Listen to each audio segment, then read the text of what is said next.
The angel was the only one who took no part in his own act. അപ്പം Angel ചെയ്യുന്ന പ്രവൃത്തിയിൽ അതിൻ്റെ യാതൊരു ക്രെഡിറ്റും എടുക്കാത്ത ഒരേ ഒരാളുണ്ടെങ്കിൽ അത് ഈ വൃദ്ധൻ തന്നെയായിരുന്നു. ആ മനുഷ്യൻ താൻ ചെയ്യുന്ന കാര്യങ്ങളുടെ ഒരു പങ്കും സ്വന്തമായിട്ട് ഏറ്റെടുക്കാതെ ആരെങ്കിലും ഉണ്ടെങ്കിൽ അത് അദ്ദേഹം മാത്രമായിരുന്നു എന്നാണ് പറയാം. He spent his time trying to get comfortable in his borrowed nest. അയാൾ ശ്രമിച്ചത്, ആ വൃദ്ധൻ ശ്രമിച്ചത് സ്പെൻഡ് ചിലവഴിച്ചു, ഹിസ് ടൈം, ആ വൃദ്ധൻ സമയം ചെലവഴിച്ചു, ട്രൈങ് ടു ഗെറ്റ് കംഫർട്ടബിൾ. എന്തിനു വേണ്ടിയിട്ട്?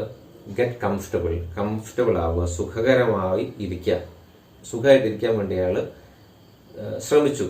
ഇൻ ഹിസ് ബോറോഡ് നെസ്റ്റ്, ഇവിടെ തൻ്റെ നെസ്റ്റിൽ, നെസ്റ്റ് കൂട്, കോഴിക്കൂടാണ് ഇവിടെ, നെസ്റ്റ് കൂട്, ബോറോഡ് നെസ്റ്റ് കടം കിട്ടിയ, തനിക്ക് കടമായി ലഭിച്ച, താൽക്കാലികമായി ലഭിച്ച ആ കൂട്ടിൽ ഇണങ്ങി ജീവിക്കാൻ, കംഫർട്ടബിളായിട്ട് സുഖമായിട്ട് ഇണങ്ങി ജീവിക്കാനായിട്ട് അദ്ദേഹം ശ്രമിച്ചു. At first they try to make him eat some mothballs. ആദ്യം അവർ അദ്ദേഹത്തിന് നൽകിയത്, മേക്ക് ഹിം ഈറ്റ്, അദ്ദേഹത്തിന് ഭക്ഷണമായിട്ട് നൽകിയത്, അദ്ദേഹത്തെ തീറ്റിക്കാൻ നോക്കിയെന്നാണ് എൻ്റെ അർത്ഥം. Make him eat some mothballs. Mothballs ആണ് ആദ്യം കൊടുത്തത്. മോത്ത് ബോൾസ് എന്ന് പറഞ്ഞാൽ തുണിയൊക്കെ, വസ്ത്രമൊക്കെ മടക്കി വെക്കുന്ന സമയത്ത് അതിൽ ചെറിയ കീടങ്ങൾ വന്ന് കുത്തുവീഴും. അത് കീടങ്ങൾ ഈ മടക്കി വെച്ച വസ്ത്രങ്ങൾക്കിടയിലേക്ക് കയറി വരാതിരിക്കാൻ വേണ്ടിയിട്ട് വെക്കുന്ന ഒരു കെമിക്കലാണ്, ചെറിയ കുഞ്ഞി ബോൾസ് ആണത്. അതേപോലത്തെ അതിനാണ് മോത്ത് ബോൾസ് എന്ന് പറയാം. അതാണ് ആദ്യമായിട്ട് ഇയാൾക്ക് കഴിക്കാനായിട്ട് ഇട്ട് കൊടുക്കുന്നത്. But he eight nothing but egg plant mesh. പക്ഷെ അദ്ദേഹം കഴിച്ചത് എന്താണ്? എഗ് പ്ലാന്റ് ആണ്. എഗ് പ്ലാന്റ് മെഷ്, എഗ് പ്ലാന്റിന്റെ മഷ്, മഷ് എന്നാൽ കുഴമ്പ് രൂപത്തിൽ ഉണ്ടാക്കിയത് എന്നാണ് അർത്ഥം. എന്താണ് എഗ് പ്ലാന്റ് എന്ന് പറഞ്ഞ അർത്ഥം? എഗ് പ്ലാന്റ് എന്ന് പറഞ്ഞാൽ വഴുതിനങ്ങ എന്നർത്ഥം. വഴുതിനങ്ങ പാകം ചെയ്ത്, കുഴമ്പ് രൂപത്തിൽ പാകം ചെയ്തത്, അതാണ് അദ്ദേഹം കഴിച്ചുകൊണ്ടിരുന്നത്. അത് മാത്രമാണ്. His only supernatural virtue seemed to be patience. ഇനി അദ്ദേഹം ഒരു സൂപ്പർ നാച്ചുറൽ ആയിട്ടൊന്നും പെരുമാറുന്നില്ല. ഇനി അദ്ദേഹത്തിന് സൂപ്പർ നാച്ചുറലായ, അസാധാരണമായ എന്തെങ്കിലും വെർച്യൂ, എന്തെങ്കിലും ഗുണം ഉണ്ടെങ്കിൽ അതെന്ത് മാത്രമായിരുന്നു എന്നാണ് തോന്നുന്നത്? His patients. പേഷ്യൻസ്, ക്ഷമ. അസാധാരണമായിട്ട് എന്തെങ്കിലും ആ മനുഷ്യനിൽ ഉണ്ടായിരുന്നെങ്കിൽ അത് ക്ഷമ മാത്രമായിരുന്നു എന്ന് തോന്നി. He was quite patient when the hands pecked at him, searching for the parasites in his wings. He was quite patient. അദ്ദേഹം വളരെ പേഷ്യന്റ് ആയ, വളരെ ക്ഷമയുള്ള ഒരാളായിരുന്നു. When the hands pecked at him, ഈ ഹാൻസ്, കോഴിക്കൂട്ടിലെ കോഴികൾ അദ്ദേഹത്തെ കൊത്തി. അങ്ങനെ കോഴികൾ കൊത്തിയ സമയത്ത്, എന്തിനാ കോഴികൾ അദ്ദേഹത്തെ കൊത്തിയത്? Searching for parasites in his wings. അദ്ദേഹത്തിന്റെ ചിറകുകൾക്കിടയിൽ പാരസൈറ്റ്സ് ഉണ്ടാവും. വിങ്സിന്റെ ഇടയിൽ, ചിറകുകൾക്കിടയിൽ പാരസൈറ്റ്സ് എന്ന് പറഞ്ഞാൽ മറ്റൊരു ജീവിയെ ആശ്രയിച്ച് കഴിയുന്ന ജീവികൾ. അതിനെയാണ് എന്ത് പറയാ? പാരസൈറ്റ് എന്ന് പറയാം. ഇപ്പൊ തലയിൽ പേനൊക്കെ എന്താണ്? പാരസൈറ്റ് ആയിട്ട് ഉള്ള ജീവികളാണ്. അതേപോലെ ഇതിന്റെ ചിറകിന്റെ ഇടയിൽ കുഞ്ഞു കുഞ്ഞു പ്രാണികൾ ഉണ്ടാവാം. അതിനെ തിന്നാനായിട്ട് ഈ കോഴികൾ ഈ വൃദ്ധന്റെ ചിറകുകളിൽ കൊത്തിക്കൊണ്ടിരിക്കും നിരന്തരം. അതിനെയൊക്കെ അദ്ദേഹം ക്ഷമയോടെ നേരിട്ടു. He was patient again when the cripples pulled out his feathers to touch their limbs with. പിന്നെ വിശ്വാസം കൂടിയ ആൾക്കാർ അന്ധവിശ്വാസം കൊണ്ട് പലതും ചെയ്തു കൂട്ടും. അതുപോലെ അദ്ദേഹം വല്ലാതെ പേഷ്യന്റ് ആയിട്ട്, വല്ലാതെ ക്ഷമയോടുകൂടി അദ്ദേഹം നിൽക്കാൻ കഴിഞ്ഞു. എപ്പം? when the cripples മുടന്തുള്ള ആളുകൾ, കാലിൽ മുടന്തുള്ള മനുഷ്യര് പുൾഡ് ഔട്ട് ഹിസ് ഫെദേഴ്സ് എന്ന അദ്ദേഹത്തിന്റെ ചിറകിന്റെ തൂവലുകൾ പുൾഡ് ഔട്ട്, പറിച്ചെടുത്തു. എന്തിനാ? To touch their limbs. Limbs എന്ന് പറഞ്ഞാൽ കൈകാലുകൾ എന്നർത്ഥം. മുടന്തുള്ള അവരുടെ കാലുകളിൽ തൊടാൻ, ഈ തൂവൽ കൊണ്ട് തൊടാനായിട്ട് തൂവലുകൾ പറിച്ചെടുത്തു. എന്തിനു വേണ്ടിയിട്ടാണ്? അസുഖം മാറും, അല്ലെങ്കിൽ ആ മുടന്ത് മാറും എന്ന പ്രതീക്ഷയിൽ. He remained patient when even the most merciful threw stones at him. അദ്ദേഹം remained patient, വളരെ ക്ഷമയോടെ നിലകൊണ്ടു. when even the most merciful, ഏതാണ്? ഏറ്റവും മെർസിഫുൾ ആയ ആൾക്കാർ പോലും, ഏറ്റവും കരുണയുള്ള ആൾക്കാർ പോലും, ദയുള്ള ആൾക്കാർ പോലും ത്രൂ സ്റ്റോൺസ് അറ്റ് ഹിം എന്ത് ചെയ്തു? അദ്ദേഹത്തിനെ കല്ലെടുത്തെറിഞ്ഞു. അപ്പോൾ എന്തിനാ കല്ലെടുത്തെറിയുന്നത്? ഇയാളിങ്ങനെ അനങ്ങാതെ കിടക്കുന്ന സമയത്ത് ഈ മനുഷ്യൻ അനങ്ങുന്നതോ എഴുന്നേറ്റ് നിൽക്കുന്നതോ ഒക്കെ കാണാനുള്ള കൗതുകം കൊണ്ട് ഏറ്റവും കരുണയുണ്ട് എന്ന് കരുതപ്പെടുന്ന മനുഷ്യർ പോലും ഇദ്ദേഹത്തിനെ കല്ലെടുത്തെറിഞ്ഞു. അങ്ങനെ കല്ലേറ് കൊണ്ടപ്പോഴും അദ്ദേഹം പേഷ്യൻ്റായിട്ട് ക്ഷമയോടെ തുടർന്നു. After all, they were only trying to get him to rise so that they could see him standing. മാത്രമല്ല അവർ ശ്രമിക്കുന്നത് trying to get him to rise. അവരുടെ ശ്രമം എന്താണ്? get him to rise. അദ്ദേഹത്തെ എഴുന്നേൽപ്പിക്കാനാണ് ശ്രമം. so that അങ്ങനെയാവുമ്പോൾ they could see him standing. ഈ മനുഷ്യൻ എഴുന്നേറ്റ് നിൽക്കുന്നത് കാണാമല്ലോ. ചിറകുകളുള്ള ഈ വൃദ്ധൻ എഴുന്നേറ്റ് നിൽക്കുന്നത് കാണാനായിട്ടാണ് ഇവര് കല്ലെടുത്ത് എറിയുന്നത്. It so happened that during those days there arrived in the town a traveling show. It so happened, അതിനിടയിലാണ് ഒരു കാര്യം സംഭവിക്കുന്നത്. There arrived in the town, ആ ടൗണിലേക്ക് arrived എത്തിച്ചേർന്നു a traveling show. അവിടത്തേക്ക് ഒരു ട്രാവലിംഗ് ഷോ വരികയാണ്. ഓക്കെ, ഇപ്പം സർക്കസോ അതുപോലെ ഒക്കെ ഉള്ള കാര്യങ്ങൾ അല്ലെങ്കിൽ ഫെസ്റ്റുകളൊക്കെ ഇപ്പം മാറി മാറി ഓരോ പ്രദേശത്ത് വരും. അതിനാണ് ട്രാവലിംഗ് ഷോ എന്ന് പറയുന്നത്. അവിടത്തേക്ക് ഒരു ട്രാവലിംഗ് ഷോ എത്തി. The main attraction was a woman. ആ ട്രാവലിംഗ് ഷോയുടെ മെയിൻ അട്രാക്ഷൻ, ഏറ്റവും പ്രധാന ആകർഷണം എന്ന് പറയുന്നത് എന്തായിരുന്നു? A woman who had been changed into a spider. ഒരു സ്ത്രീ changed into a spider. ഒരു സ്ത്രീ ചിലന്തിയായിട്ട് മാറുന്നു, സ്പൈഡറായിട്ട് മാറുന്നു. By a beast of thunder and lightning. ഒറ്റ നിമിഷം കൊണ്ട് എ ബേസ്റ്റ് ഓഫ് തണ്ടർ, ഒരു ഇടിമുഴക്കം, ആൻഡ് എ ലൈറ്റ്നിങ്, ഒരു ഇടിമുഴക്കവും ലൈറ്റ്നിങ് മിന്നലും സംഭവിക്കുന്ന ആ മാത്രയിൽ ഒരു സ്ത്രീ എന്തായിട്ട് മാറുന്നു? സ്പൈഡറായിട്ട് മാറുന്നു, ചിലന്തിയായിട്ട് മാറുന്നു എന്നതാണ് ആ ട്രാവലിംഗ് ഷോയുടെ അട്രാക്ഷൻ, പ്രധാനപ്പെട്ട ആകർഷണീയത എന്ന് പറയുന്നത്. The admission fee to see her was less than the fee to see the angel. പിന്നെ അവരുടെ അഡ്മിഷൻ ഫീ എന്ന് പറയുന്നത് ഏഞ്ചലിനെ, ഈ മാലാഖയെ കാണാനുള്ള അഡ്മിഷൻ ഫീയേക്കാളും വളരെ കുറഞ്ഞതാണ്. So the people flock to see her. സ്വാഭാവികമായിട്ടും ആളുകൾ എന്ത് ചെയ്തു? ഫ്ലോക്ട്, കൂട്ടത്തോടെ എത്തി ടു സീ ഹർ, അവളെ കാണാനായിട്ട്. ചിലന്തിയായിട്ട് നിമിഷ നേരം കൊണ്ട് മാറുന്ന ട്രാവലിംഗ് ഷോയിലെ ആ സ്ത്രീയെ കാണാനായിട്ട് മാലാഖയെ വിട്ടിട്ട് ആളുകളൊക്കെ പോയി. ആളുകളുടെ താല്പര്യം ഈ മാലാഖയിൽ ഒട്ടും തന്നെ ഇല്ലാതായിട്ട് മാറി. They were also permitted to ask her all manner of questions about her absurd state. They were also permitted. അവർക്ക് അനുവാദം ഉണ്ടായിരുന്നു. ഈ എന്താണ്, ആ സ്ത്രീയെ, ട്രാവലിംഗ് ഷോയിലെ ആ ലേഡി, ആ സ്ത്രീയെ കാണാൻ പോകുന്ന ആളുകൾക്ക് അനുവാദം ഉണ്ടായിരുന്നു. ടു ആസ്ക് ഹർ, അവളോട് ചോദിക്കാനുള്ള അനുവാദം. ഓൾ മാനർ ഓഫ് ക്വസ്റ്റ്യൻസ്, ഏത് തരത്തിലുള്ള ചോദ്യങ്ങളും. അബൌട്ട് ഹർ അബ്സർഡ് സ്റ്റേറ്റ്, അവളുടെ ഈ വിചിത്രമായ അവസ്ഥയെക്കുറിച്ച്, പെട്ടെന്ന് ചിലന്തിയായിട്ട് മാറുന്നു എന്ന ഈ വിചിത്രമായ അവസ്ഥയെക്കുറിച്ച് എന്ത് ചോദ്യം ചോദിക്കാനുമുള്ള പെർമിഷൻ, അനുവാദം ആ ലേഡിയെ കാണാൻ പോകുന്ന കാഴ്ചക്കാർക്ക് ഉണ്ടായിരുന്നു. The owners of the house had no reason to lament. അപ്പൊ ആളുകളൊന്നും ഈ വൃദ്ധനെ കാണാതായി. പക്ഷേ the owners of the house, ആ വീട്ടിലെ ഉടമസ്ഥർ, ആരാണ് ആ വീട്ടിലെ ഉടമസ്ഥർ? പെലായോ, അദ്ദേഹത്തിന്റെ ഭാര്യ എലിസണ്ട. അവർക്ക് had no reason to lament, അവർക്ക് വിലപിക്കേണ്ട കാര്യം ഉണ്ടായിരുന്നില്ല. Had no reason to lament, lament വിലപിക്കുക, അവർക്ക് വിലപിക്കേണ്ട കാരണം ഉണ്ടായിരുന്നില്ല. കാര്യം എന്താണ്? ഇതിനകം തന്നെ അവർ ആവശ്യത്തിലധികം പണം സമ്പാദിച്ചു കഴിഞ്ഞു. With the money they saved they built a 2-story mansion with balconies and gardens. ഇതിനകം തന്നെ with the money they saved, അവര് സേവ് ചെയ്ത പണം കൊണ്ട്, അവർ സമ്പാദിച്ച പണം കൊണ്ട് they built a 2-story mansion, അവരൊരു മാൻഷൻ, ഒരു വലിയ വീട് പണിതു, ഒരു ബംഗ്ലാവ് പണിതു. 2-story mansion എന്താണ്? ഇരുനില വീട്, വലിയൊരു മാളിക, 2 നിലയുള്ള വലിയ മാൻഷൻ, മാളിക പണിതു. വിത്ത് ബാൽക്കണീസ് ആൻഡ് ഗാർഡൻസ്, ബാൽക്കണിയും ഗാർഡൻസ്, പൂന്തോട്ടങ്ങളും ഒക്കെയുള്ള വലിയൊരു വീട്, ഇരുനില വീട് അല്ലെങ്കിൽ മാളിക അവർ പണിതു. It also had high netting. ആ വീട്ടില് അവര് നെറ്റിംഗ് സിസ്റ്റം ഉപയോഗിച്ചു. ഈ എന്തിനു വേണ്ടിയിട്ടാണ്? തീരപ്രദേശമായതുകൊണ്ട് ക്രാബ്സ് വരാനുള്ള, ഞണ്ടുകൾ വരാനുള്ള സാധ്യതയുണ്ട്. So that crabs wouldn't get in during the winter സീസണിൽ, ശൈത്യകാലത്ത് ക്രാബ്സ് വീടിനകത്തേക്ക് വരാനുള്ള, ഞണ്ടുകൾ വീടിനകത്തേക്ക് വരാനുള്ള സാധ്യതയുണ്ട്. അതിനെ തടയാനായിട്ട് അവർ നെറ്റ് അടിച്ചിട്ടുണ്ടായിരുന്നു. And iron bars on the windows, അതേപോലെ ജനാലകളിൽ അയൺ ബാർസ് വെച്ചു, ഇരുമ്പഴികൾ ജനാലയിൽ ഫിറ്റ് ചെയ്തു.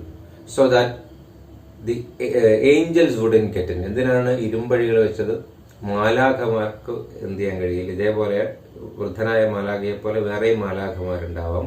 ആ മാലാഖമാരൊന്നും വീടിനകത്തേക്ക് പ്രവേശിക്കാതിരിക്കാനായിട്ട് ജനാലയിൽ വലിയ ഇരുമ്പഴികൾ അവർ തീർത്തു. Pelayo also set up a rabbit warren and gave up his job as a bailiff for good. Pelayo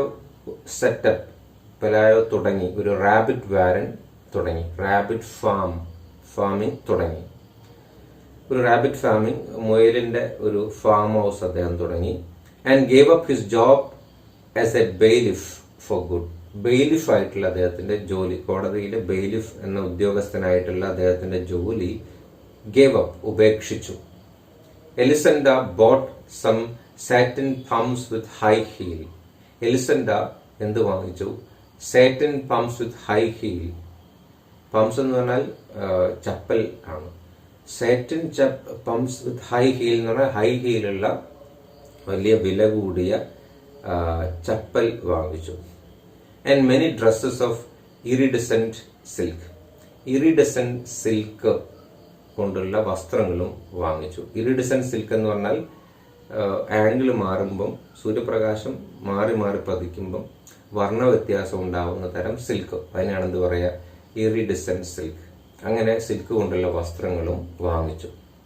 the chicken coop was the only thing that didn't receive any attention. ആ വീട്ടില് ഒരു അറ്റൻഷനും ഒരു ശ്രദ്ധയും കിട്ടാത്ത എന്തെങ്കിലും ഉണ്ടെങ്കിൽ അത് ആ ചിക്കൻ കൂപ്പ്, ആ കോഴിക്കൂട് മാത്രമായിരുന്നു. അതിനുവേണ്ടി അവർ പൈസ ഒന്നും മുടക്കിയില്ല. The dung heap stench from the coop was turning the new house into an old one. അതൊരു പുതിയ വീടായിരുന്നെങ്കിലും അത് വളരെ പഴയ ഒരു വീട് പോലെ തോന്നിച്ചു. എന്താ കാര്യം ഇതാണ്. ദ ഡങ് ഹീപ്പ്, ഡങ് എന്ന് ഇവിടെ ഉദ്ദേശിച്ചത് കോഴിക്കാട്ടമാണ്. ദ ഡങ് ഹീപ്പ്, അപ്പൊ കോഴിക്കാട്ടം ഇങ്ങനെ കുന്നുകൂടിയിരിക്കുകയാണ് അതിൻ്റെ അകത്ത്. ഹീപ്പ് എന്ന് പറഞ്ഞാൽ കൂമ്പാരമായിട്ടിരിക്കുന്നു. അതിന്റെ സ്റ്റെഞ്ച്, ഇപ്പോൾ കോഴികളുടെ കാട്ടത്തിന്റെ സ്റ്റെഞ്ച്, നാറ്റം, was turning the new house into an old one. അത് പുതിയ വീടിനെ വളരെ പഴയ ഒരു വീട് പോലെ ആക്കി തീർത്തു എന്നർത്ഥം. At first, when the child learned to walk, they were careful that he did not get too close to the coop. പിന്നെ അവരുടെ കുഞ്ഞു വലുതായിട്ട് when the child learned to walk, ആ കുട്ടി പഠിച്ചു to walk, നടക്കാനായിട്ട്. ആ കുട്ടി നടക്കാനായിട്ട് പഠിച്ചപ്പം, നടന്നു തുടങ്ങിയപ്പം they were careful, എലിസന്റെയും പെലായും കെയർഫുൾ ആയിരുന്നു, ശ്രദ്ധാലുക്കളായിരുന്നു, that he did not get too close to the coop. എന്തിന്റെ കാര്യത്തിലാണ് ശ്രദ്ധാലുക്കളായത്? he did not get too close to the coop. അവൻ, ആ കുഞ്ഞ് എന്ത് ചെയ്യാൻ പാടില്ല? ആ കോഴിക്കൂടിനടുത്ത് വളരെ അടുത്ത് പോകാൻ പാടില്ല. കോഴിക്കൂടിനടുത്ത് പോയിട്ട് ആ വൃദ്ധനായ മനുഷ്യനെ ഈ കുട്ടി കാണരുത് എന്ന കാര്യത്തിൽ അവർക്ക് നിർബന്ധമുണ്ടായിരുന്നു. But then they began to lose their fears. പിന്നെ ക്രമേണ അവർക്ക് ഭയമില്ലാതായി. ആ വൃദ്ധനായ മനുഷ്യനിലുള്ള ഭയം പൂർണ്ണമായിട്ടും ഇല്ലാതായി. And God used the smell. പിന്നെ ആ കോഴിക്കൂട്ടിൽ നിന്ന് വരുന്ന സ്മെൽ, നാറ്റം, അത് അവർ യൂസ്ഡായി. അവർക്ക് ആ നാറ്റം അവർക്ക് ശീലമായി തീരുകയും ചെയ്തു. Before the child got his second teeth, he had gone inside the chicken coop to play as the wires were falling apart. Before the child got his second teeth, ആ കുട്ടിക്ക് രണ്ടാമത്തെ പല്ല് മുളയ്ക്കുന്നതിന് മുമ്പ് he had gone inside the chicken coop. ആ കുട്ടി എന്ത് ചെയ്തു? Chicken കൂപ്പിനകത്തേക്ക് പ്രവേശിച്ചു. ടു പ്ലേ, എന്തിനാണ്? കളിക്കാനായിട്ട് ആ കുട്ടി ഈ കോഴിക്കൂടിനകത്തേക്ക് കയറി. കാരണം the wires were falling apart. അതിന്റെ വയേഴ്സ്, ആ ചിക്കൻ കൂപ്പിന്റെ വയേഴ്സൊക്കെ നെറ്റൊക്കെ ഏതാണ്ട് തകർന്ന അവസ്ഥയിലായിരുന്നു. അതുകൊണ്ട് അതിൻ്റെ ഇടയിലൂടെ അവർക്ക് ആ കുട്ടിക്ക് കയറാൻ കഴിഞ്ഞു. They both came down with the chicken pox at the same time. അതിനിടയിൽ അവർക്ക് രണ്ടുപേർക്കും, പെലായോ എലിസണ്ട ദമ്പതികൾക്ക് രണ്ടുപേർക്കും ചിക്കൻ പോക്സ് വന്നു. Came down with എന്നാണ് അസുഖം വന്ന് കിടപ്പിലാവുന്നതിനാണ് എന്ത് പറയുക, come down with എന്ന എക്സ്പ്രഷൻ പറയുന്നത്. അങ്ങനെ they came down with chicken pox at the same time. രണ്ടുപേർക്കും ഒരേ സമയത്ത് ചിക്കൻ പോക്സ് വന്ന് രണ്ടുപേരും കിടപ്പിലായി. The doctor who took care of the child couldn't resist the temptation to listen to the angel's heart. ആ കുട്ടിയെ നോക്കാനായിട്ട് ഒരു ഡോക്ടർ വന്നിട്ടുണ്ടായിരുന്നു. ആ ഡോക്ടറിന് couldn't resist the ടെംപ്റ്റേഷനെ റെസിസ്റ്റ് ചെയ്യാൻ കഴിഞ്ഞില്ല. ആ ഡോക്ടർക്ക് ഒരു ടെംപ്റ്റേഷൻ തോന്നി, ഒരു പ്രേരണ തോന്നി. ആ പ്രേരണ അയാൾക്ക് അടക്കി നിർത്താൻ കഴിഞ്ഞില്ല. എന്താണ് അയാൾക്ക് തോന്നിയ പ്രേരണ? To listen to the angel's heart. ആ മാലാഖയുടെ ഹാർട്ട്, ഹൃദയമിടിപ്പ് ഒന്ന് ശ്രദ്ധിക്കണം, ഒന്ന് അറിയണം എന്ന് അദ്ദേഹം തീരുമാനിച്ചു. അല്ലെങ്കിൽ ആ മാലാഖയുടെ ഹൃദയമിടിപ്പ് അറിയാനുള്ള അദ്ദേഹത്തിന്റെ ആഗ്രഹം, ആ ആഗ്രഹത്തെ തടഞ്ഞു വെക്കാൻ അയാൾക്ക് കഴിഞ്ഞില്ല. He found so much whistling in the heart. അങ്ങനെ അദ്ദേഹം ടെലിസ്കോപ്പ് വെച്ച് നോക്കിയപ്പം so much whistling in the heart, അദ്ദേഹത്തിന്റെ ഹൃദയത്തിൽ ഇന്ന് വല്ലാത്ത വിസ്ലിംഗ് സൗണ്ട് കേൾക്കാൻ തുടങ്ങി. And so many sounds in the kidney, അതുപോലെ കിഡ്നിയിൽ നിന്ന് ഒരുപാട് ശബ്ദങ്ങളൊക്കെ കേൾക്കുന്നുണ്ടായിരുന്നു. What surprise him the most, അദ്ദേഹത്തെ ഏറ്റവും കൂടുതൽ അത്ഭുതപ്പെടുത്തിയത് was the logic of his wings, അദ്ദേഹത്തിന്റെ ചിറകുകളായിരുന്നു. വളരെ ലോജിക്കലായ ചിറകുകളായിരുന്നു. എന്നുവെച്ചാൽ ശരീരത്തിന്റെ കയ്യും കാലും ഒക്കെ പോലെ തന്നെ വളരെ ഓർഗാനിക് ആയിട്ട് അതിനോട് ചേർന്ന് നിൽക്കുന്ന ഒരു അവയവമായിട്ട് ചിറകിനെയും തോന്നി. The seem so natural. ആ ചിറകുകൾ വളരെ സ്വാഭാവികമായിട്ട് ഒരു മനുഷ്യന്റെ കൈയും കാലും പോലത്തെ ഒരു അവയവം പോലെ വളരെ സ്വാഭാവികമായിട്ട് ഫീൽ ചെയ്തു. ദാറ്റ് കംപ്ലീറ്റ്ലി ഹ്യൂമൻ ഓർഗാനിസം, അത് തീർത്തും ഒരു മനുഷ്യന്റെ അവയവം പോലെ, ആ ചിറകുകൾ പൂർണ്ണമായ ഒരു മനുഷ്യന്റെ അവയവം പോലെ തോന്നിച്ചു. He couldn't understand why other people didn't have them to.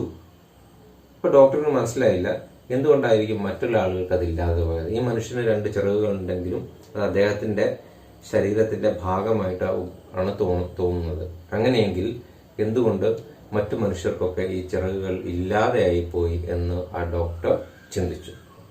When the child began school, അവരുടെ കുട്ടി സ്കൂളിൽ പോയി തുടങ്ങി.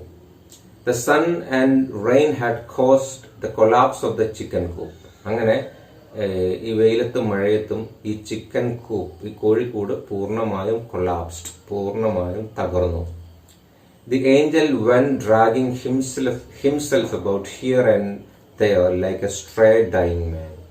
അങ്ങനെ ആ ഏഞ്ചലിന് താമസിക്കാനുള്ള കോഴിക്കൂടും ഇല്ലാതെയായി. The Angel went dragging himself. പിന്നെ ആ ഏഞ്ചല് ഇങ്ങനെ നടക്കാൻ തുടങ്ങി. അതിന്റെ ശരീരം സ്വയം വലിച്ചിഴച്ച് നടക്കാൻ തുടങ്ങി എന്നൊക്കെ പറഞ്ഞാൽ വേച്ച് നടക്കാൻ തുടങ്ങി. ഹിയർ ആൻഡ് ദെയർ, അവിടെ ഇവിടെയൊക്കെ ആയിട്ട് നടക്കാൻ തുടങ്ങി. ലൈക്ക് എ സ്ട്രേ ഡൈയിങ് മാൻ. ഏതുപോലെ? സ്ട്രേ ഡൈയിങ് മാൻ. ഡൈയിങ് മാൻ മരണാസന്നനായ ഒരു മനുഷ്യൻ. മരണാസന്നനായ ഒരു മനുഷ്യനെ പോലെ സ്ട്രേ അലഞ്ഞു തിരിഞ്ഞ് നടക്കുന്ന, സോ അലഞ്ഞു തിരിഞ്ഞ് നടക്കുന്ന മരണാസന്നനായ ഒരു മനുഷ്യനെ പോലെ ഈ വൃദ്ധൻ വളരെ വേച്ച് അങ്ങോട്ടും ഇങ്ങോട്ടും നടക്കാൻ തുടങ്ങി. He seem to be in so many places at the same time. ഇടയ്ക്ക് പല സ്ഥലങ്ങളിൽ ഒരേ സമയത്ത് അദ്ദേഹത്തെ കാണുന്നത് പോലെ തോന്നി. ഹി സീംഡ് തോന്നി to be in so many places, ഒരുപാട് സ്ഥലത്ത് ഉള്ളതുപോലെ. അറ്റ് ദ സെയിം ടൈം, ഒരേ സമയത്ത് പല സ്ഥലങ്ങളിലും കാണപ്പെടുന്നത് പോലെ തോന്നി. He could scarcely eat, and his eyes had also become so foggy that he went about bumping into posts. He could scarcely eat. അദ്ദേഹത്തിന് ഭക്ഷണം കഴിക്കാൻ കഴിഞ്ഞില്ല. ഈ മാലാഖയ്ക്ക് പിന്നെ ഭക്ഷണം കഴിക്കാൻ കഴിഞ്ഞില്ല. ഈറ്റ്, ഭക്ഷണം കഴിക്കുക. സ്കേഴ്സ്ലി ഈറ്റ്, ഭക്ഷണം. കുഡ് സ്കേഴ്സ്ലി ഈറ്റ്, ഭക്ഷണം കഴിക്കാൻ കഴിഞ്ഞില്ല. And his eyes had also become so foggy. അദ്ദേഹത്തിന്റെ കണ്ണുകൾ ഫോഗി ആയിട്ട് മാറി. കണ്ണിന് വല്ലാത്തൊരു മൂടൽ വീണു. That he went about bumping into post. അപ്പം കണ്ണുകൾ ഫോഗി ആയതോടുകൂടി, കണ്ണിന് കാഴ്ച കുറഞ്ഞ് മൂടൽ വീണതോടുകൂടി he went about bumping into post. അയാൾ നടക്കുമ്പോൾ പോസ്റ്റുകളിലൊക്കെ വന്ന് തട്ടി വീഴാൻ തുടങ്ങി. Pelayo threw a blanket over him. Pelayo ആ സമയത്ത് അയാൾക്കൊരു പുതപ്പ് എറിഞ്ഞു കൊടുത്തു. And let him sleep in the shed. എന്നിട്ട് അയാളെ ഒരു ഷെഡിൽ കിടത്തി. കോഴിക്കോട് തകർന്നു പോയി. പിന്നെ വീടിന്റെ പുറകിലോ മറ്റോ ഉള്ള ഒരു പഴയ ഷെഡിനകത്ത് ഇയാളെ താമസിപ്പിച്ചു. Only then did they notice that he had a temperature at night. അപ്പോഴാണ് അവരൊരു കാര്യം നോട്ടീസ് ചെയ്തത്, അവരൊരു കാര്യം ശ്രദ്ധിച്ചത്. That he had the temperature at night. രാത്രി അയാൾക്ക് നല്ല ചൂടുണ്ട്, പനിയുണ്ട് രാത്രി സമയങ്ങളിൽ ഈ വൃദ്ധന് എന്ന് അവർ നോട്ടീസ് ചെയ്തു. ദേ ബിക്കെയിം അലാംഡ്. അവർ പെട്ടെന്ന് അലാംഡ് ആയി തീർന്നു. വളരെ ശ്രദ്ധിച്ചു, വളരെ ശ്രദ്ധാലുക്കളായി തീർന്നു. കാരണം they thought he was going to die. അവർ ജാഗ്രതയോടെ ഇരുന്നു. കാര്യം എന്താണ്? He was going to die എന്നവർ വിചാരിച്ചു. അയാൾ മരിക്കാൻ പോവുകയാണ് എന്ന് വിചാരിച്ചു. And yet he not only survived his worst winter, പക്ഷേ അദ്ദേഹം സർവൈവ് ചെയ്തു. വേഴ്സ്റ്റ് വിന്റർ, ഏറ്റവും മോശം വിന്റർ സീസണിനെ അദ്ദേഹം, ശൈത്യകാലത്തെ അദ്ദേഹം സർവൈവ് ചെയ്തു, അതിജീവിച്ചു. മാത്രമല്ല, but seemed improved with the first Sunny days. ചെറിയ ഇംപ്രൂവ്മെന്റും കാണിക്കാൻ തുടങ്ങി. With first Sunny days. Sunny days, വെയിലുള്ള ശൈത്യകാലം മാറി വെയിലുള്ള ദിവസങ്ങൾ വന്നപ്പം അദ്ദേഹം ഇംപ്രൂവ്മെന്റ് കാണിക്കാൻ തുടങ്ങി, മെച്ചപ്പെടാൻ തുടങ്ങി ആ വൃദ്ധന്റെ ആരോഗ്യം. He remained motionless four several days. ഒരുപാട് ദിവസം അദ്ദേഹം മോഷൻലെസ് ആയിട്ട് അനങ്ങാതെ റിമെയിൻഡ്, തുടർന്നു, അനങ്ങാതെ കിടന്നു ഒരുപാട് ദിവസം. ഈ മനുഷ്യൻ അദ്ദേഹം ജീവിതത്തിലേക്ക് തിരിച്ചു വരുന്നാലും പ്രതീക്ഷിച്ചില്ല. എവിടെ കിടന്നത്? In the farthest corner of the courtyard. പെലായോയുടെ മുറ്റത്തിന്റെ അങ്ങ് ഏറ്റവും ദൂരെയുള്ള ഒരു മൂലയ്ക്ക് അനങ്ങാതെ ദിവസങ്ങളോളം ആ മനുഷ്യൻ കിടന്നു. At the beginning of December, പക്ഷേ ഡിസംബറിന്റെ തുടക്കത്തിൽ, ഡിസംബർ മാസത്തിന്റെ തുടക്കത്തിൽ, some large stiff feathers began to grow on his wings. Some large feathers. December മാസത്തിന്റെ തുടക്കത്തിൽ വലിയ ഫെദേഴ്സ്, തൂവലുകൾ, സ്റ്റിഫ് ഫെദേഴ്സ്. എങ്ങനത്തെ തൂവലുകളാണ്? ലാർജ്, വലിയ, സ്റ്റിഫ്, ഉറപ്പുള്ള ഫെദേഴ്സ്, തൂവലുകൾ, ബിഗൻ ടു ഗ്രോ ചെയ്യാൻ തുടങ്ങി, വളരാൻ തുടങ്ങി.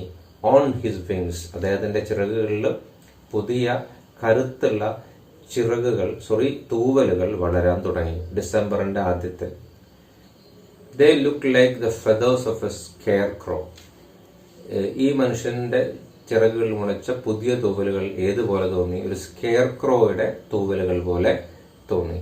സ്കെയർ ക്രോ എന്താണ്, പാടത്ത് പക്ഷികളെയും മറ്റും ഓടിക്കാനായിട്ട് വെക്കുന്ന മനുഷ്യക്കോലം, അതിനെയാണ് നമ്മൾ എന്ത് പറയാ? സ്കെയർ ക്രോ. അപ്പൊ സ്കെയർ ക്രോനെ പോലെ തോന്നി, സ്കെയർ ക്രോവിന്റെ ചിറകുകളെ പോലെ തോന്നി പുതുതായി മുളച്ച ഈ മനുഷ്യന്റെ ചിറകുകളിലെ തൂവലുകൾ. One morning Elisenda was cutting some bunches of onions for lunch. ഒരു ദിവസം രാവിലെ എലിസൻഡ ലഞ്ചിന് വേണ്ടിയിട്ട്, ലഞ്ച് പ്രിപ്പയർ ചെയ്യാനായിട്ട് ഈ ഉള്ളി കട്ട് ചെയ്യുകയായിരുന്നു. When a wind blew into the kitchen. ആ സമയത്ത് എ വിൻഡ് ബ്ലൂ, ഒരു കാറ്റടിച്ചു. കാറ്റടിക്കുക. ഇൻ ടു ദ കിച്ചൺ, അടുക്കളയിലേക്ക് ഒരു കാറ്റടിച്ചു. Then she went to the window. ആ കാറ്റടിച്ച സമയത്ത് എലിസൻഡ ജനാലയുടെ അടുത്തേക്ക് പോയി. And found the angel in the first attempts at flight. അപ്പോഴാണ് ഒരു കാര്യം കണ്ടത്. ഫൗണ്ട്, ആ സ്ത്രീ കണ്ടു. The angel in his first attempt. ആ മാലാഖ, വൃദ്ധനായ മാലാഖ തന്റെ ആദ്യ ശ്രമം നടത്തുന്നത് കണ്ടു. അറ്റ് ഫ്ലൈറ്റ്, എന്തിനായിട്ടുള്ള ശ്രമം? പറക്കാനായിട്ടുള്ള ശ്രമം. ഫ്ലൈ ചെയ്യാനുള്ള, പറക്കാനുള്ള ആ വൃദ്ധ മാലാഖയുടെ ആദ്യ ശ്രമം ജനാലയിലൂടെ എലിസൻഡ കണ്ടു. These were so clumsy. പക്ഷെ ആ ശ്രമം വളരെ ക്ലംസി ആയിരുന്നു, വളരെ മോശം ശ്രമമായിരുന്നു അത്. That he was on the point of knocking the shut down as he couldn't get A grip on the air. കാര്യം അതിന് ബാലൻസ് ചെയ്യാൻ കഴിയുന്നുണ്ടായിരുന്നു. ഈ മാലാഖയ്ക്ക് തന്റെ ചിറകുകൾ കൊണ്ട് തന്റെ ശരീരം വായുവിൽ ബാലൻസ് ചെയ്യാൻ കഴിയുന്നുണ്ടായിരുന്നില്ല. അതുകൊണ്ട് അതൊരു ക്ലംസി അറ്റംപ്റ്റ് ആയിട്ട് തോന്നി. ക്ലംസി മീൻസ് ബാഡ് എന്നർത്ഥം. He was on the point of knocking the shut down. അദ്ദേഹം പറക്കാൻ ശ്രമിക്കുമ്പം ഷെഡിലാണുള്ളത്. ഷെഡിന്റെ മുകളിൽ പോയിട്ട് തട്ടി താഴേക്ക് വീഴാൻ പോകുന്നു. കാരണം he couldn't get A grip on the air. He couldn't get A grip on the air എന്ന് പറഞ്ഞാൽ വായുവിൽ അതിന് ബാലൻസ് ചെയ്യാൻ പറ്റുന്നില്ല. തന്റെ ചിറകുകൾ കൊണ്ട് ആ വൃദ്ധന് വായുവിൽ തന്റെ ശരീരം ബാലൻസ് ചെയ്യാൻ കഴിയാത്തതുകൊണ്ട് പറക്കാൻ ശ്രമിക്കുമ്പോൾ ഷെഡിന്റെ മുകളിൽ തട്ടി താഴെ വീഴാൻ പോകുന്നു. But then he did manage to gain altitude. പക്ഷെ അങ്ങനെ കുറച്ച് ശ്രമിച്ചതിന് ശേഷം ഹി ഡിഡ് മാനേജ്, അദ്ദേഹം മാനേജ് ചെയ്യുന്നു, ടു ഗെയിൻ ആൾട്ടിറ്റ്യൂഡ്. അദ്ദേഹത്തിന് കഴിയുന്നു. എന്തിനു കഴിയുന്നു? Gain altitude. ഓൾട്ടിറ്റ്യൂഡ് മെയിൻറ്റെയിൻ ചെയ്യാൻ കഴിയുന്നു. ഓൾട്ടിറ്റ്യൂഡ് എന്ന് പറഞ്ഞാൽ ഹൈറ്റ്, ഉയരം. കുറെ ശ്രമിച്ചതിന് ശേഷം ഒരു ഉയരം നിലനിർത്തി ബാലൻസ് ചെയ്യാൻ ആ മനുഷ്യന്, ആ വൃദ്ധന് കഴിയുന്നു. Elisenda let out a sigh of relief. അത് കണ്ടപ്പം, അയാൾ ഇതാ പറക്കാൻ തുടങ്ങിയിരിക്കുന്നത് കണ്ടപ്പം he let out a sigh of relief. ഒരു നിശ്വാസം എലിസണ്ടയിൽ നിന്ന് വന്നു. A sigh of relief. അത് എന്തിന്റെ നിശ്വാസമായിരുന്നു? ആശ്വാസത്തിന്റെ ഒരു സൈ, ഒരു നിശ്വാസം എലിസണ്ടയിൽ നിന്നും ഉണ്ടായി. For herself and for him. അവളുടെ ആശ്വാസം ഫോർ ഹെർസെൽഫ്, അവൾക്ക് സ്വയം ആശ്വാസം തോന്നി. ആൻഡ് ഫോർ ഹിം, അയാളെ കുറിച്ച് ആലോചിച്ചിട്ടും ഈ വൃദ്ധനെ കുറിച്ച് ആലോചിച്ചിട്ടും ആശ്വാസം തോന്നി. When she watched him pass over the last houses. എപ്പോഴാണ് ആശ്വാസം തോന്നിയത്? വെൻ ഷി വാച്ച്ഡ്, അവൾ വാച്ച് ചെയ്തപ്പം, അവള് നോക്കിയപ്പം. Him pass over the last houses. അയാൾ ആ വൃദ്ധൻ പറന്ന് അങ്ങ് കാഴ്ചയിലെ അങ്ങ് ദൂരെയുള്ള വീടുകൾക്കും അപ്പുറത്തേക്ക് ആ വൃദ്ധൻ പറന്നു പോകുന്നത് കണ്ടപ്പോൾ അവർക്ക് വല്ലാത്ത ആശ്വാസം തോന്നി. സ്വയമായിട്ടും ആശ്വസിച്ചു, വൃദ്ധനെ കുറിച്ച് ആലോചിച്ചിട്ടും ആശ്വസിച്ചു. He was holding himself up in some way with the risky flappings of a senile vulture. He was holding himself up in some way. In some way means എങ്ങനെയൊക്കെയോ അദ്ദേഹം ഹോൾഡ് ഹിംസെൽഫ് അപ്പ്, സ്വയം അദ്ദേഹത്തെ ഉയർത്തി നിർത്തി. അദ്ദേഹത്തിന്റെ ശരീരം എങ്ങനെയൊക്കെയോ ആ വൃദ്ധൻ വായുവിൽ ഉയർത്തി നിർത്തി. With the risky flapping of a senile vulture. എങ്ങനെയാണ്? ഫ്ലാപ്പ് ചെയ്തുകൊണ്ട്, ചിറകടിച്ചുകൊണ്ട്. Of a senile vulture. എന്താണ് സെനൈൽ? മീൻസ് വാർദ്ധക്യമുള്ള, വയസ്സുള്ള എന്നാണ് സെനൈലിന്റെ അർത്ഥം. Old and week. വൾച്ചർ, കഴുകൻ. അപ്പം വളരെ വയസ്സുള്ള, ഒരു പ്രായമുള്ള ഒരു കഴുകന്റെ ചിറകടി, റിസ്കി ആയ ചിറകടിയോടുകൂടി അദ്ദേഹം ഒരുവിധം തന്റെ ശരീരം വായുവിൽ ഉയർത്തി നിർത്തുകയും പറന്ന് അകന്നു പോവുകയും ചെയ്തു. She kept watching him. അവൾ, എലിസണ്ട, കെപ്റ്റ് വാച്ചിങ് ഹിം. അയാളെ വാച്ച് ചെയ്തുകൊണ്ടേയിരുന്നു. Even when she was through cutting the onions. Even when, അപ്പോൾ പോലും, she was through cutting the onions. ഈ ഉള്ളി കട്ട് ചെയ്യുന്നതിന്റെ ഇടയിൽ പോലും അവൾ നിർത്താതെ ആ മനുഷ്യനെ, പറന്നു പോകുന്ന ആ വൃദ്ധമാലാഖയെ നോക്കി നിന്നു. She kept on watching until it was no longer possible for her to see him. എന്നുവെച്ചാൽ എത്രത്തോളം നോക്കി നിന്നു, എത്ര നേരം നോക്കി നിന്നു? ആ വൃദ്ധനായ മനുഷ്യൻ പറന്ന് അയാൾ കണ്ണിൽ നിന്ന് മായുന്നത് വരെ നോക്കി നിന്നു. He was no longer an annoyance in her life. ഇനി അദ്ദേഹം, ആ വൃദ്ധനായ മാലാഖ, ഇൻ ഹർ ഹൗസ്, തന്റെ വീട്ടിലെ ഒരു അനോയൻസ് അല്ല, ഒരു ശല്യം അല്ല. But an imaginary dot. ഈ നിമിഷം മുതൽ അയാൾ ഒരു ഡോട്ടാണ്, ഒരു പുള്ളിക്കുത്താണ്. ആൻ ഇമാജിനറി ഡോട്ട്, സാങ്കല്പികമായ ഒരു കുത്ത്. On the horizon of the sea. കടലിന്റെ ഹൊറൈസൺ ചക്രവാളം. കടലിന്റെ ചക്രവാളത്തിൽ എവിടെയോ ഉള്ള സാങ്കല്പികമായ ഒരു അടയാളം മാത്രമാണ് ആ മനുഷ്യൻ. അങ്ങനെ അദ്ദേഹം പറന്ന് അകന്നുപോയി.